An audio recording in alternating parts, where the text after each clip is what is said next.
Hey, what's happening? This is Tom, NerdRemix.cm. I got a movie for you today from writer-director Lee Vervoort, who did the criminally underviewed Western horror mashup Guntown, and Lee has a certain distinction here in the Ratty Bar where I shoot all my reviews. You see all this autographed stuff on the back here.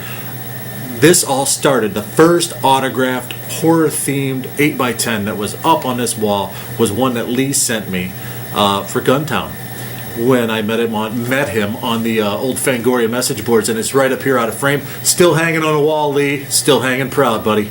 Anyway, the truck opens with a very throwback shot of a truck running down the road, kind of reminded me a little bit of the opening of Last House on the Left. Hitchhiker. Guy picks up a hitchhiker in 1987. She gives him a ride. This Freedom Rock type guy. He gets, drops her off, and she encounters the truck. Basically, a mysterious person or something driving a shitbox truck. Now, I can relate to that because I also drive a shitbox truck. Now, fast forward to Roger, our hero, played by John Michael Morris. He's kind of a gearhead drag racer guy, and his terminally cute girlfriend, Alice, who is played by Rochelle Christine. Now, they're going to a trip to a campground, Camp Frog Hop, apparently an abandoned campground or an unused campground. And they have a chance encounter with the truck, who starts following them. Who or it starts following them and harassing them on their way. There's some very ominous stuff. They end up with an empty town, Lafayette, with the very cool and very funny, over-the-top sheriff and deputy in a wheelchair.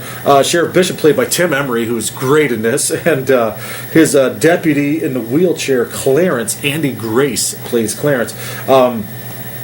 Now, there's a plot involving a recently released maniac who may or may not be the person driving the truck. Some very cool stunt work, and there's a few gripes here and there, like there's a few cons, like the dialogue in certain parts when they're in the car. The engine sound kind of overpowers the dialogue. You can't hear it very well. And while the cinematography was great, I really loved some of the shots in this. Some of the POV shots, some of the exterior car shots and everything else. There's a few wonky bits of editing, like at the beginning, particularly there's during the hitchhiker sequence, there's kind of a jump edit.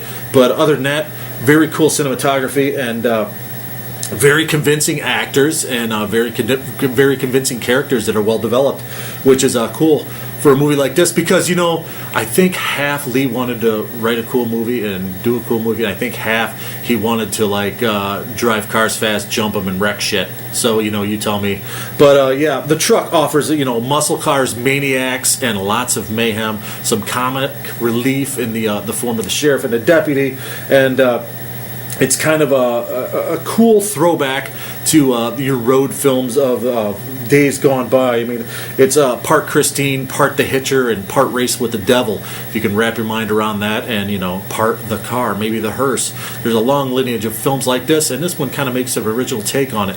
And also, for the budget, I cannot believe the climactic shot. You have to see it to believe it. It's very cool. Leaves it open kind of for a sequel, which kind of throws back again to the shocker endings of the 80s films. Definitely go see The Truck. It was written and produced by Lee Vervoort and shot in Kentucky, apparently, and a very enthusiastic cast who do a very able job on this. Can't say enough about it. The Truck, man, I give it an 8.5 out of 10. I'm Tom, NerdRemix.com, support independent cinema. Thanks.